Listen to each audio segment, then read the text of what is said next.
आज हम इस वीडियो में एमपीपीएससी का एक बहुत ही इंपॉर्टेंट टॉपिक देखेंगे जिसका नाम है आयोग। आयोग एक ऐसा टॉपिक है जिसके प्रश्न आपको एमपीपीएससी के पेपर में 8 से 10 देखने को मिल जाएंगे। नमस्कार दोस्तों, मैं हूं राहुल गणवीर। आइए शुरू करते हैं। आयोग को हम निकाय भी कहते हैं। आइए हम सबसे पहले आयोग का अर्थ देखते हैं। आयोग का अर्थ होता है कोई भी दायित्व या कर्तव्य किसी व्यक्ति या संस्था को सौंपना। मतलब आयोग तय करता है कि कौन सा काम किस व्यक्ति को देना है या किस संस्था को देना है। यह तो हो गई हमारी आयोग की परिभाषा। अब आयोग जो है ये दो भागों में विभाजित है। पहला संवैधानिक आयोग और दूसरा है सांविधिक आयोग। अब ये दोनों आयोग भी दो दो भागों में विभाजित है।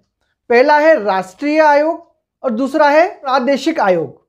अब इनके अंदर भी बहुत सारी चीजें आती हैं जो कि हम स्टेप बाय स्टेप एक एक करके देखते चलेंगे।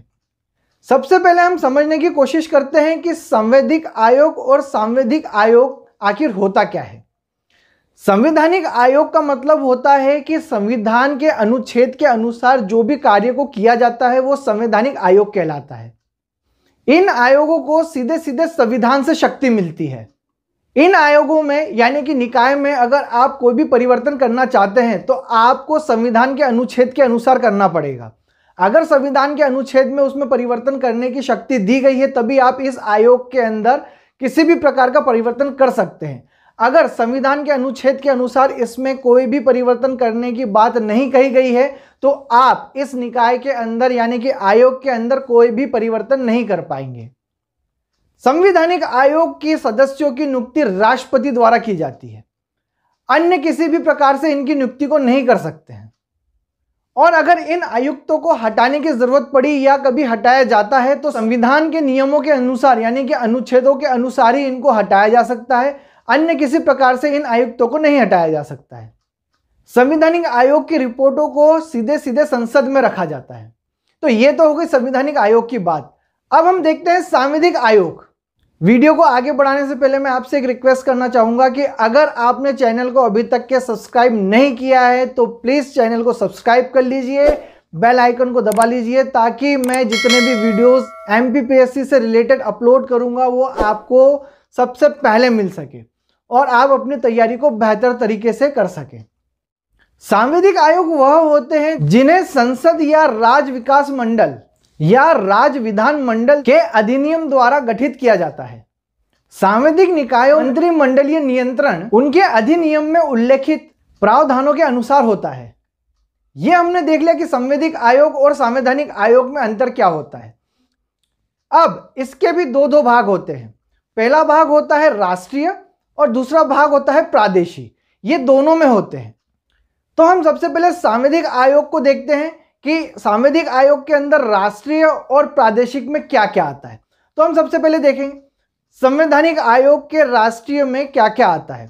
सबसे पहले संवैधानिक राष्ट्रीय आयोग में आता है भारत का निर्वाचन आयोग। दूसरा आता है संघ लोक सेवा आयोग।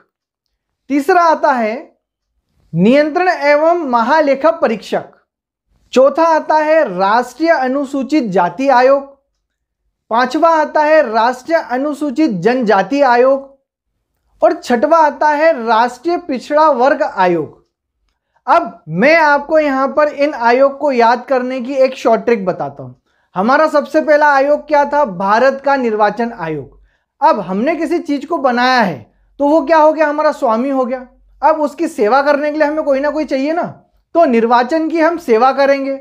और हम जब किसी सेवादार को रखते हैं तो उसके ऊपर निगरानी भी रखनी पड़ेगी क्योंकि भैया पैसों का गमन होता है या फिर राशन पानी उठा के आदमी ले जाए तो हमें उसकी निगरानी करनी पड़ेगी ना।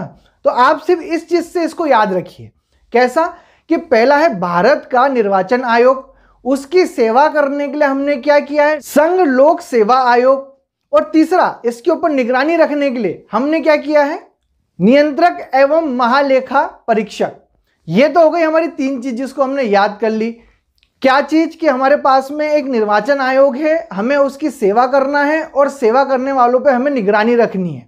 ठीक है, इससे हम इन तीनों चीजों को याद कर लेंगे। अब बची हुई हमारे पास में तीन चीज, तो जितनी भी जातियां आती है, पिछड़ा वर्ग जो आता है वो इसके नीचे लिख दीजिएगा। तो सबसे पहला क्या आएगा आपका? अनुसूचित जाति, दूसरा आएगा अनुसूचित जनजाति और तीसरा क्या आएगा आपका पिछड़ा वर्ग। संवैधानिक आयोग के राष्ट्रीय आयोग में 6 चीजें आती हैं। अब हम देखते हैं कि संवैधानिक आयोग के प्रादेशिक में क्या क्या आता है। संवैधानिक आयोग का प्रादेशिक तो बहुत ही सिंपल चीज है। आपको प्रादेशिक में सिर्फ एक ही बात याद रखनी है कि प्रादेशिक आता है तो मध्य प्रदेश राज्य जुड़ जाएगा, और जो हमने राष्ट्रीय में लिखा हुआ है, राष्ट्रीय में जो पढ़ा है, याद किया है, वही का वही हम प्रादेशिक में लिखते हैं। बस अंतर इतना होता है कि हम राष्ट्रीय में भारत को लेते हुए चलते हैं और प्रादेशिक में जो है हम स्टेट को लेते हुए चलते हैं। तो जब हम स्टेट का लिखेंगे तो संवैधानिक आयोग के प्रादेशिक में सिर्फ 2 चीजों को लिखेंगे। वो क्या है, मध्य प्रदेश राज्य निर्वाचन आयोग, और दूसरा क्या होगा, मध्य प्रदेश राज्य लोक सेवा आयोग। बस यही 2 चीज हमारी प्रादेशिक में है। तो ये तो हो गया हमारा संवैधानिक आयोग राष्ट्रीय और प्रादेशिक दोनों। अब हम देखते हैं कि संवैधानिक आयोग के अंदर क्या क्या आता है।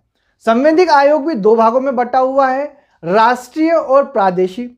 राष्ट्रीय में भी इसके अंदर 6 पॉइंट है और प्रादेशिक में भी इसके अंदर 6 पॉइंट है, लेकिन दोनों के दोनों सिमिलर है। यहां पे हम राष्ट्र की बात करेंगे तो यहां पे हम स्टेट की बात करेंगे, बाकी सेम का सेम आएगा। लास्ट में जो चेंजेस आएंगे हम उसको भी देखेंगे और इसको कैसे शॉर्ट ट्रिक से हम याद करेंगे हम वो भी देखेंगे। तो सबसे पहले हम देखते हैं कि संवैधानिक राष्ट्रीय आयोग में क्या क्या आता है।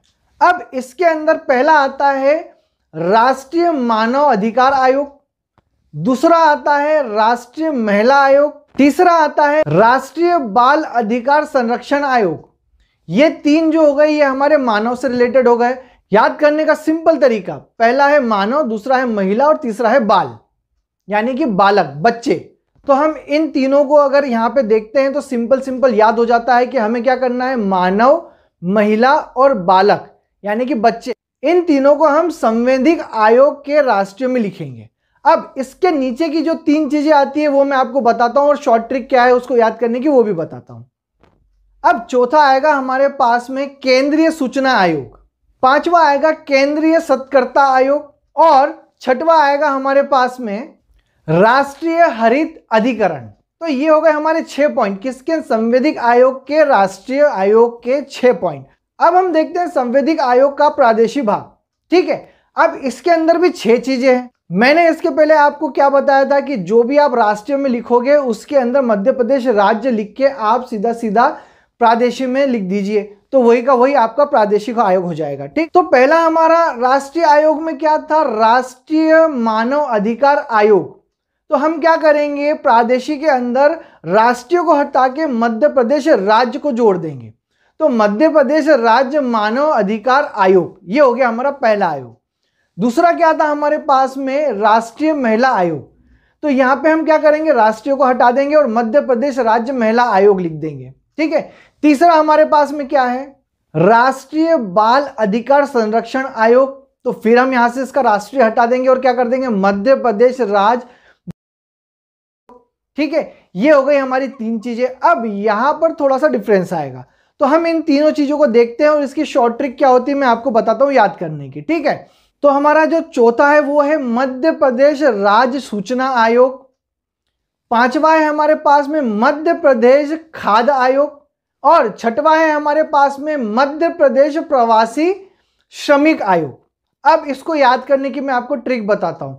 भैया हमें यह सूचना मिली है कि प्रवासी मजदूर यानी कि प्रवासी श्रमिक जो है वो खाद के लिए मध्य प्रदेश में आ रहे हैं, तो आप इसको इजीली याद कर सकते हैं कि प्रवासी श्रमिक खाद को लेने के लिए आ रहे हैं, इसकी हमें सूचना मिली है, तो आप इसको सीधा याद कर लेंगे। ठीक है, तो हमने इसकी शॉर्ट ट्रिक भी देख ली और इसके अंदर क्या क्या आता है वो भी देख लिया। वीडियो ज्यादा बड़ा हो जाएगा इसलिए हम नेक्स्ट पार्ट में देखेंगे कि आयोग की स्थापना कैसे हुई, आयोग की संरचना क्या है, आयोग के सदस्य कितने होते हैं और आयोग की कार्यशक्ति क्या क्या होती है। तो ये वीडियो ज़्यादा बड़ा ना करते हुए मैं अगले वीडियो में आपको इस चीज़ को बताता हूँ। और वीडियो पसंद आया है तो वीडियो को ज़रूर लाइक कीजिएगा, ज़्यादा से ज़्यादा शेयर कीजिएगा और चैनल को सब्सक्राइब करना ना भूलिएगा। धन्यवाद।